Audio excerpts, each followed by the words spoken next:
بسم اللہ الرحمن الرحیم۔ ناظرین کرام، پاکستان میں بحث چل رہی ہے کہ جبری تبدیلی مذہب کے بل کے نام پر جو تعین کیا گیا ہے کہ 18 سال سے کم عمر کے افراد اسلام قبول نہیں کر سکتے، اور اگر کریں گے تو پھر ان کو ایک جج کی نگرانی میں اتنے دن تک رکھا جائے گا اور مختلف لوگ جو ہیں ان کو مطالعہ کروائیں گے۔ یہ عجیب سی اپنا بات ہے اور عجیب سا بل پیش کرنے کی کوشش کی جا رہی ہے۔ پوری دنیا کے اندر اس قسم کا کوئی بل موجود نہیں ہے، نہ کوئی قانون موجود ہے۔ آپ یورپ میں دیکھیں کتنے لوگ مسلمان ہوئے ہیں، خواتین بھی، بچے بھی، دوسرے لوگ بھی۔ اب ایک طرف جبر ہے کہ کوئی جبراً دین قبول نہ کرے، لیکن دین کی قبولیت کے راستے میں رکاوٹ ڈالنا یہ بھی تو جبر ہے۔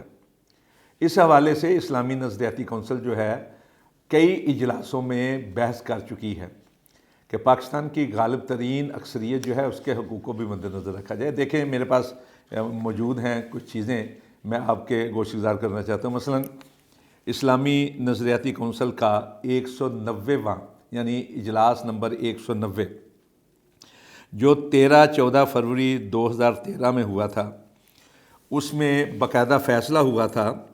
کہ اسلام قبول کرنے کے لیے کسی پر جبر کرنا درست نہیں، یعنی اسلام اجازت نہیں دیتا کہ کسی کو جبراً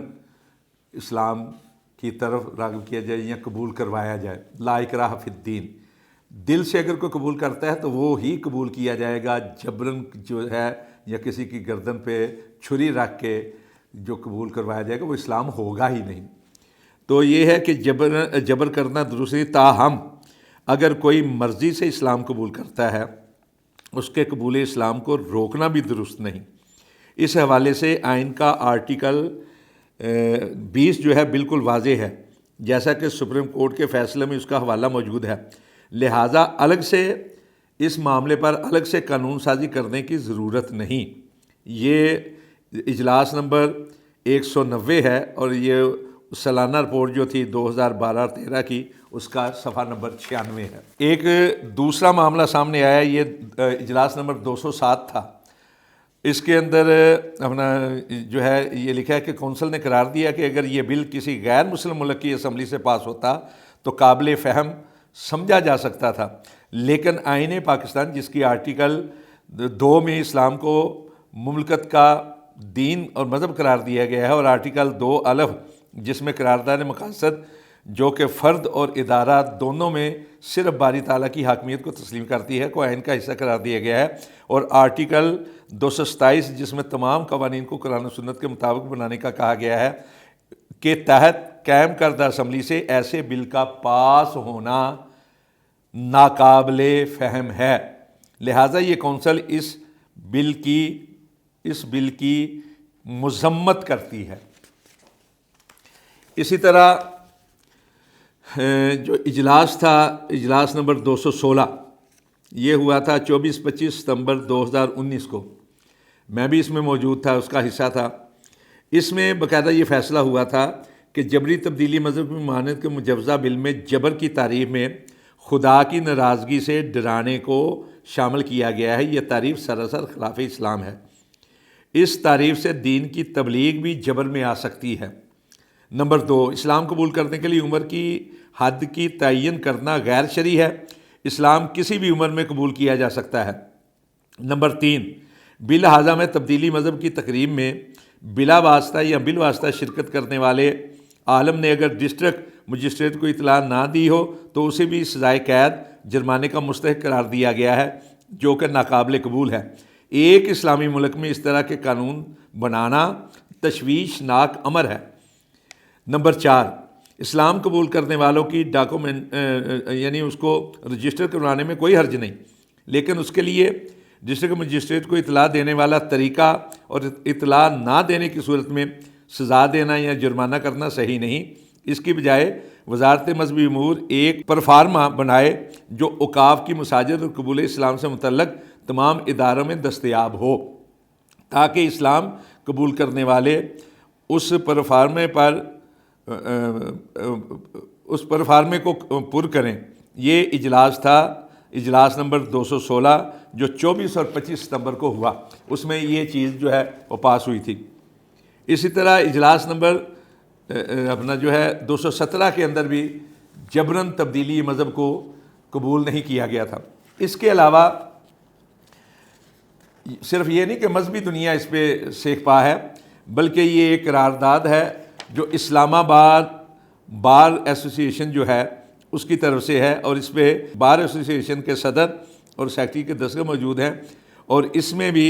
یہ جو بل جبری تبدیلی مذہب ایکٹ 2021 کو آئین پاکستان، نظریہ پاکستان اور دین اسلام کے خلاف لبرل اور مخصوص طبقہ کی ایک منظم سازش قرار دیا گیا ہے۔ اس کے علاوہ جو میں عرض کرنا چاہتا ہوں، یہ ایک دستاویز ہے اسلامی نظریاتی کونسل کے اندر ایک نشست ہوئی ہے اس حوالے سے۔ اس میں موجود تھے انسٹیٹیوٹ آف پالیسی اسٹڈیز اسلام آباد کے خالد رحمان صاحب، ڈی جی وزارت مذہبی امور سید مشاہد حسین، ڈائریکٹر وزارت مذہبی امور حافظ عبدالقدوس، ممبر مرکزی روشت ہلال ضمیر احمد ساجد، اسی طرح ڈھرکی ضلع گھوٹکی کے میاں محمد اسلم، شاہ ہمدان ٹرسٹ سوسائٹی راولپنڈی کے ڈاکٹر محمد شفیع قادری، سینیٹر مشتاق احمد خان، سید توقیر عباس، یاسر احمد زیرک، عبدالرشید اور کئی لوگ جو ہیں وہ موجود تھے، اور اس میں بہت تفصیل کے ساتھ بحث کی گئی۔ تقریباً 27 کے قریب لوگ تھے، مختلف حکومتی اداروں کے بھی، مختلف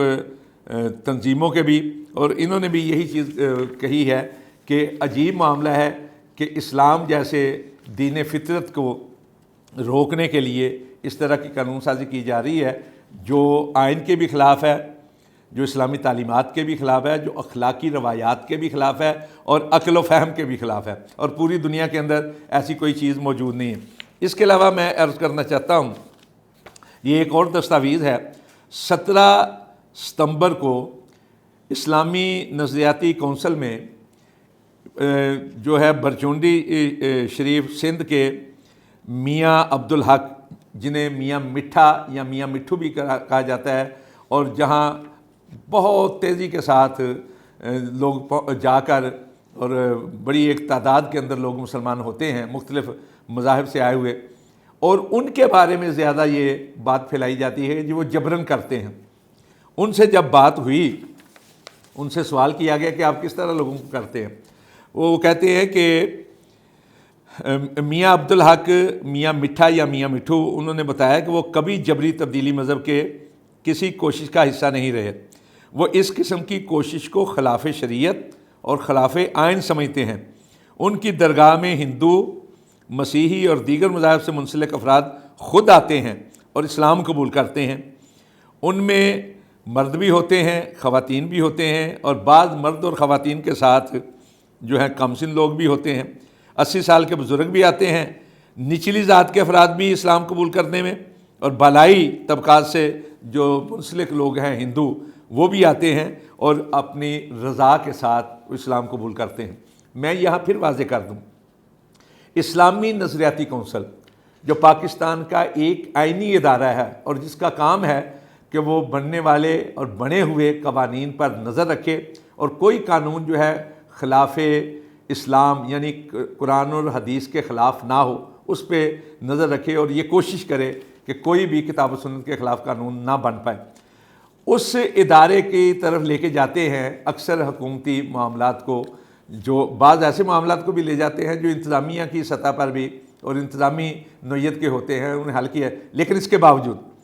اسلامی نظریاتی کونسل کے یہ میں نے 5 حوالے جو ہیں، 5-6 حوالے آپ کے گوش گزار کیے ہیں، اس کے باوجود یہ قانون بنانے کی کوشش کی جا رہی ہے جس پر تمام مکاتب فکر کے لوگ، بلکہ ہر ایک مسلمان جو ہے وہ سیکھ پا ہے کہ یہ ہو کیا رہا ہے۔ آپ اقلیتیں ایسی بات کرتے ہی نہیں ہیں، نہ اقلیتوں کے نمائندوں نے کوئی ایسی بات کی ہے، لیکن آپ اقلیتوں کے حقوق کے نام پر، لبرلزم کے نام پر ایسے قوانین بنا رہے ہیں جو پاکستان کی غالب ترین اکثریت کو سیکھ پا بھی کر رہے ہیں اور ان کے حقوق کو سیپوٹاج بھی کر رہے ہیں۔ غالب ترین اکثریت کو دکھ پہنچایا جا رہا ہے۔ آپ دیں حقوق، آپ اقلیتوں کو حقوق دیں لیکن غالب ترین اکثریت کے جو حقوق ہیں ان کو تو پامال نہ کریں۔ اسلامی نظریاتی کونسل ایسے بل کو خلاف آئین قرار دیتی ہے، خلاف اسلام قرار دیتی ہے، خلاف قانون قرار دیتی ہے اور عقل و فہم کے بھی خلاف قرار دیتی ہے۔ اس چیز کو مد نظر رکھیں، اسلام اس چیز کو قبول نہیں کرے گا۔